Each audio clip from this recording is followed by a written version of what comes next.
Ça, attention, c'est le président de la République française. Et pas n'importe lequel, c'est Thierry Pimpon, pardon, Emmanuel Macron. Et il a fait un discours de 2 heures aux ambassadeurs. Tous les ambassadeurs étaient là. Alors, il a voulu dissoudre le corps diplomatique il y a de ça longtemps. Et bien sûr, vous savez que les affaires étrangères est le précaré du président de la République dans la 5e. Et il a parlé devant le parterre d'ambassadeurs. Jack Lang était là. Laurent Fabius était là également. Et je sais plus quel autre. Enfin bref, des gens qui étaient là, qui avaient rien à foutre là, mais qui étaient là quand même, pour dire, voilà, je compte sur vous. Hein, il va falloir faire quand même un gros truc cette année pour que la France existe dans le monde. Et évidemment, comme c'est Thierry Pimpon, il n'a pas pu s'empêcher de dire n'importe quoi. Emmanuel Macron n'a pas pu s'empêcher la petite sortie bien méprisante. Les dirigeants africains ont oublié de nous dire merci. Aucun d'entre eux ne serait aujourd'hui avec un pays souverain si l'armée française s'était pas déployée. Ah bah ça alors, bordel. Évidemment, la réponse fut immédiate. Attitude méprisante, propos erronés, le Tchad et le Sénégal dénoncent des propos tenus par Emmanuel Macron. Alors on commence avec Ousmane Sonko. Le président Emmanuel Macron a affirmé aujourd'hui que le départ annoncé des bases françaises aurait été négocié entre les pays africains qui l'ont décrété et la France. Il poursuit en estimant que c'est par simple commodité et par politesse que la France a consenti la primeur de l'annonce à ces pays africains. Je tiens à dire que dans le cas du Sénégal, cette information est totalement erronée. Aucune discussion ou négociation n'a eu lieu à ce jour et la décision prise par le Sénégal découle de sa seule volonté en tant que pays libre, indépendant et souverain. Donc non seulement Macron est insultant, comme d'habitude, mais il ment.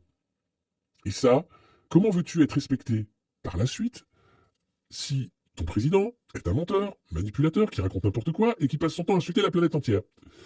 Il déclare enfin qu'aucun pays africain ne serait aujourd'hui souverain si la France ne s'était déployée.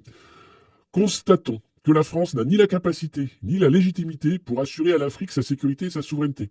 Bien au contraire, elle a souvent contribué à déstabiliser certains pays africains comme la Libye, avec des conséquences désastreuses notées sur la stabilité et la sécurité du Sahel. Coucou Nicolas Sarkozy, qui est devant le tribunal pour le financement libyen de sa campagne de 2007. Voilà. C'est enfin le lieu de rappeler au président Macron que si les soldats africains, quelquefois mobilisés de force, maltraités et finalement trahis, ne s'étaient pas déployés lors de la Deuxième Guerre mondiale pour défendre la France, celle-ci serait peut-être aujourd'hui encore allemande. Spah. Voilà, ça c'était pour le Sénégal. Et puis il y a également le Tchad qui répond. Communiqué de presse donc du ministre d'État, ministre des Affaires étrangères, de l'intégration africaine, des Tchadiens de l'étranger, de la coopération internationale, Abderrahmane Koulamala. Le gouvernement de la République du Tchad exprime sa vive préoccupation suite aux propos tenus récemment par le président de la République française, Emmanuel Macron, qui reflète une attitude méprisante à l'égard de l'Afrique et des Africains. Ce mec est une purge. Comment on a pu élire une nullité pareille? Je sais pas si vous vous rendez compte du mal qu'il fait à notre pays. C'est scandaleux. C'est-à-dire, une prise de parole, c'est immédiatement des critiques internationales pour dire c'est qui ce mec? C'est scandaleux. Le Tchad tient à rappeler qu'il n'a aucun problème avec la France en tant que nation, ni avec le peuple français avec lequel il partage une histoire marquée par des relations humaines et culturelles. Cependant, les dirigeants français doivent apprendre à respecter le peuple africain et reconnaître la valeur des sacrifices. L'histoire atteste que l'Afrique, y compris le Tchad, a joué un rôle déterminant dans la libération de la France lors des 2 guerres mondiales. Un fait que la France n'a jamais véritablement reconnu. Les sacrifices immenses consentis par les soldats africains pour défendre la liberté ont été minimisés et aucun remerciement digne de ce nom n'a été exprimé. En ce qui concerne le Tchad, il convient de souligner que la construction de notre armée n'est pas l'œuvre de la France. Notre armée, forte et résiliente, est le fruit de la bravoure du peuple tchadien et des sacrifices consentis avec des moyens modestes. La France n'a jamais doté l'armée tchadienne de manière significative ni contribué à son développement structurel. En 60 ans de présence, marquée par des guerres civiles, des rébellions et une instabilité politique prolongée, la contribution française a souvent été limitée à des intérêts stratégiques propres, sans véritable impact durable pour le développement du peuple tchadien. Au lieu de s'en prendre à l'Afrique, le président Macron devrait concentrer ses efforts sur la résolution des problèmes qui préoccupent le peuple français. Le peuple tchadien aspire à une souveraineté pleine et entière, à une véritable indépendance et à la construction d'un État fort et autonome acquis au prix de sacrifices inestimables. Nous invitons nos partenaires, y compris la France, à intégrer cette aspiration légitime dans leur approche des relations avec l'Afrique. Voilà. C'est scandaleux. Et Macron, pour expliquer sa diplomatie flinguée, explique que la France n'est pas en recul en Afrique, elle est simplement lucide et se réorganise. Lucide et se réorganise. Allez, alors pour se faire du mal, on va écouter quand même notre cher leader.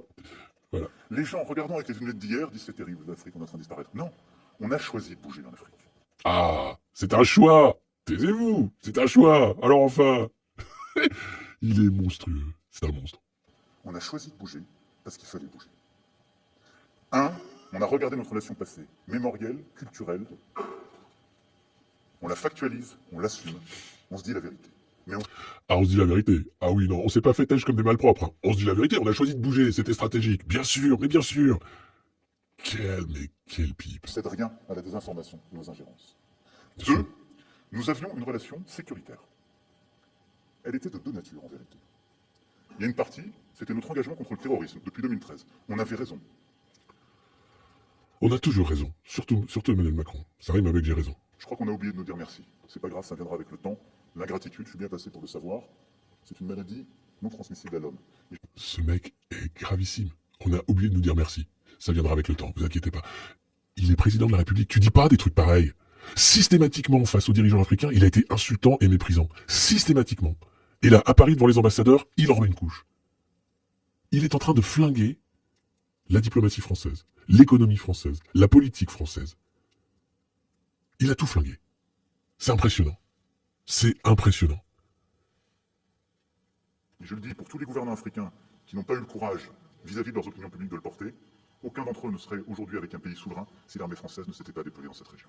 Et il serait 10 000 fois plus dans la merde, hein, s'il n'y avait pas eu l'armée française, hein. Alors, Ça, mais c'est impressionnant. Chaque prise de parole est une insulte. Il faut qu'il parte. C'est un danger public pour notre pays. Et il est à la tête du pays. Donc c'est pas tenable, en fait. Et j'ai une pensée émue pour nos soldats qui, parfois, ont donné leur vie et pendant des années se sont battus. Nous avons bien fait. On est parti parce qu'il y a eu des coups d'État. Parce qu'on était là à la demande d'États souverains qui avaient demandé à la France de venir. À partir du moment où il y a eu des coups d'État, où les gens ont dit notre priorité, c'est plus la lutte contre le terrorisme, c'est ceci ou cela qu'importe. La France n'y avait pas sa place. Parce que nous ne sommes pas les supplétifs de putschistes. Donc on est parti. On est parti, bah oui. On n'était pas là pour... On s'est fait tège. Parce que t'as été nul. Mais c'est pas grave. C'est pas ta faute. C'est jamais ta faute. On a commencé avec les notions que j'explicitais tout à l'heure, avec ce que je commençais à dire sur la question de défense.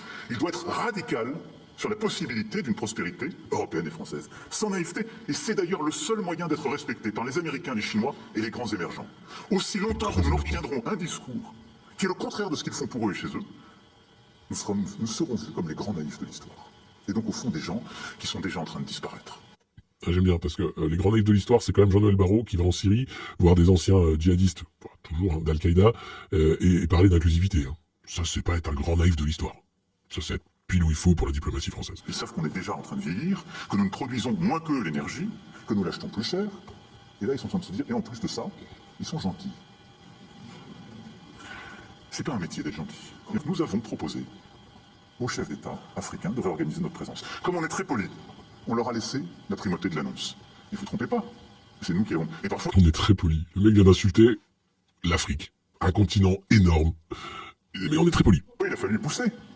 Mais pas parce qu'on est poli et correct et qu'on se réorganise nous-mêmes, qu'il faudrait que ce soit retourné contre nous en disant ils sont chassés d'Afrique. Je peux vous dire que dans bien de ces pays, on ne voulait pas enlever l'armée française ou même la réorganiser.